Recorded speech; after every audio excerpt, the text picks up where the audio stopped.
O Senhor esteja convosco. Ele está no meio de nós. Proclamação do Evangelho de Jesus Cristo, segundo Mateus. Glória a vós, Senhor. Naquele tempo, disse Jesus aos seus discípulos: Não junteis tesouros aqui na terra, onde a traça e a ferrugem destroem, e os ladrões assaltam e roubam.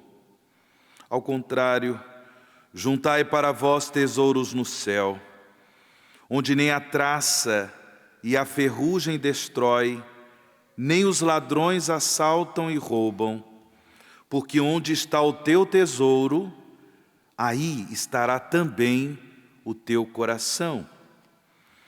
O olho é a lâmpada do corpo. Se o teu olho é sadio, todo o teu corpo ficará iluminado. Se o teu olho está doente, todo o teu corpo ficará na escuridão. Ora, se a luz que existe em ti é escuridão, como será grande a escuridão? Palavra da salvação. Glória a vós, Senhor.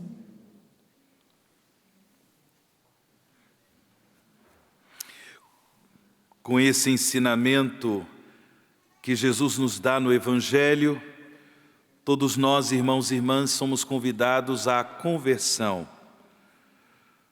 A conversão para que, pelo testemunho da fé, nós possamos acumular tesouros no céu, tesouros para a eternidade. Essa nossa vida é passageira, todos nós sabemos disso. Essa nossa vida é passageira. Viveremos a vida plena, a vida perfeita na glória de Deus. Mas é preciso, sempre com o auxílio da graça de Deus, orientar a nossa caminhada para essa existência plena na glória de Deus. E para isso é preciso se converter. Conversão significa, em primeiro lugar, uma renúncia, uma rejeição clara, consciente, uma rejeição voluntária em relação ao mal, em relação ao pecado. E depois, pela ação da graça de Deus, a conversão nos leva a produzir frutos de uma vida comprometida com o reino de Deus. Frutos de bondade, frutos de compaixão, solidariedade, frutos de amor, frutos comprometidos com o reino de Jesus. E dessa forma, produzindo esses frutos, nós estaremos entesourando o céu. Nós aprendemos com o Evangelho de hoje que o olho é a lâmpada do corpo. Se o teu olho é sadio, todo o teu corpo ficará iluminado. Do contrário, como ensina Jesus, se o teu olho está doente, todo o teu corpo ficará na escuridão. O que isso significa, irmãos e irmãs? Deus nos concedeu a graça de nós realizarmos um juízo, um discernimento. No nosso dia a dia, todos nós somos chamados a tomar decisões.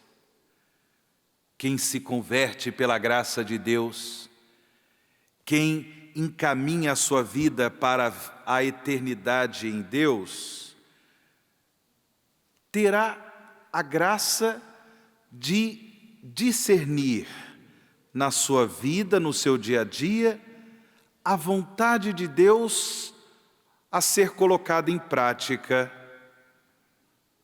Este olho do qual Jesus fala é a nossa capacidade interior de discernir o bem que nós devemos realizar e o mal que nós devemos rejeitar. Todos nós fomos capacitados por Deus com uma consciência, essa realidade do nosso interior, que nos ajuda a perceber o bem a ser concretizado, a ser escolhido no nosso dia a dia, e o mal a ser rejeitado, a ser evitado. Nós somos capazes de fazer esse discernimento, nós somos capazes de formular esses juízos, não somente em relação aos nossos próprios atos, às nossas próprias ações, mas também em relação aos acontecimentos do mundo. Todos nós temos um sensor ético, um sensor moral em nosso interior. Agora, se esse sensor não for atingido e transformado pela ação purificadora da graça de Deus, aí nós vamos nos perder. O que é bem, nós vamos dizer que é mal, o que é mal, nós vamos dizer que é bem, e a nossa vida vai ser uma vida atrapalhada. É o que Jesus nos ensina no Evangelho de hoje. Por isso, ele termina o Evangelho dizendo: se a luz que existe em ti é escuridão, é trevas, como será grande a escuridão?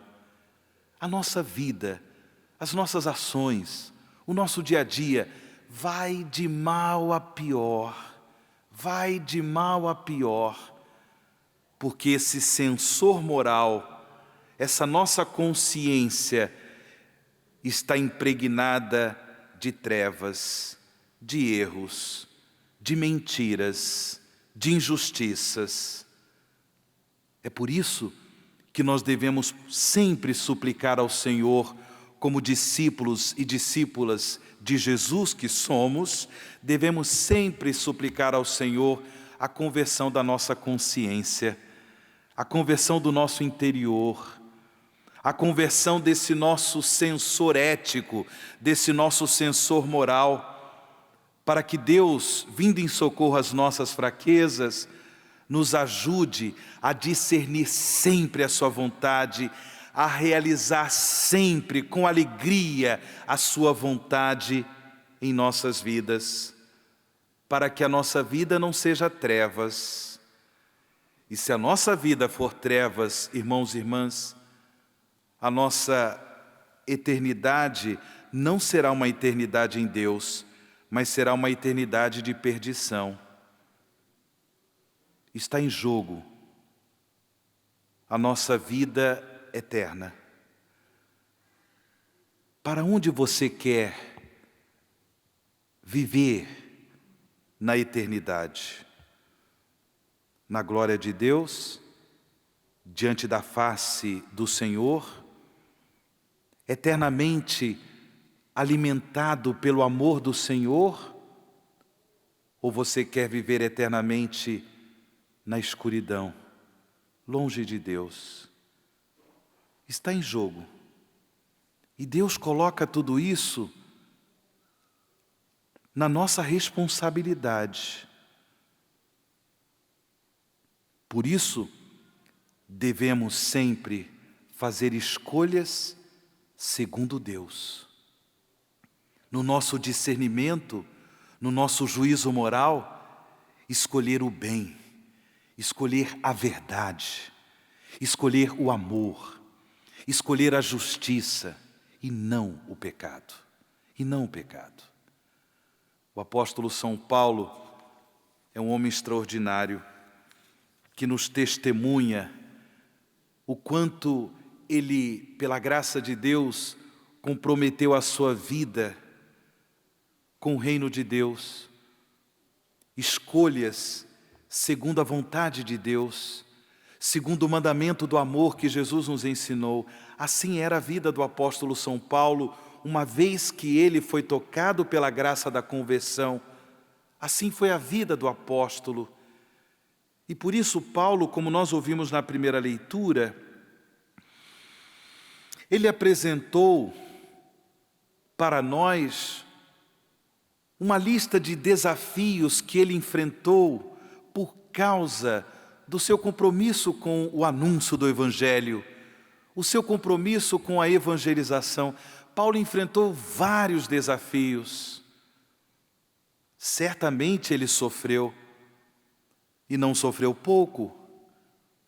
Porém, mesmo nesses sofrimentos, o apóstolo teve a graça de escolher Deus, de escolher a fidelidade ao amor a Deus, de escolher a fidelidade ao amor aos irmãos. Ele não desistiu, tendo em vista os sofrimentos que ele sofreu na sua caminhada, os sofrimentos que o tocaram na própria pele. Paulo, ele não desistiu do anúncio da Boa Nova de Cristo, não voltou atrás, muito pelo contrário. Claro que Deus o sustentava com a sua graça, Deus o sustentava com o seu Espírito, e por isso ele foi fiel até o fim. E nessa fidelidade, ele reconhece que também nas suas fraquezas, Deus manifestou a sua glória. Por isso que no final da primeira leitura, Paulo, ele afirma: se é preciso gloriar-se, é de minhas fraquezas que me gloriarei. Para se glorificar das próprias fraquezas, é preciso ter maturidade de fé.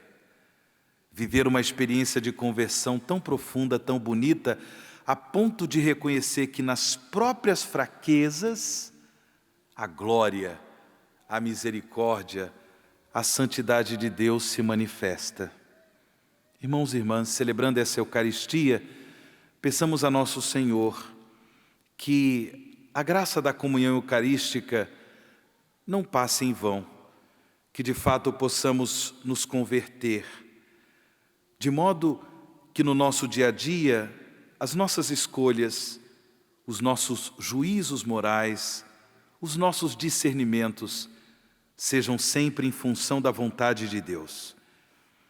Que nós nos comprometamos com a vontade de Deus, mesmo quando nos deparamos com fraquezas e limitações, que o Senhor venha em socorro às nossas fraquezas e que nós possamos enfrentar os desafios da vida, os sofrimentos da nossa caminhada, entesourando para o céu, acumulando não tesouros na terra, como nos disse Jesus no Evangelho, mas entesourando para o céu.